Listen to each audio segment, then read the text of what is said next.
pani puri. Pani puri. This is the in India. You break very- it? Okay. It's very popular in India. Yes, the street food very popular in India. So what is this? This is chickpeas, Chickpea. potatoes, Yes. and then you can take onion, tomato, Tomato. and little bit onion. Onion.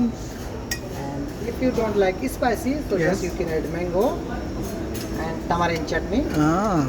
You can mix it. Yes. But if you like spicy, so you can use little this mint chutney and little garlic chutney. The garlic is spicy. So then finally the water you can mix well.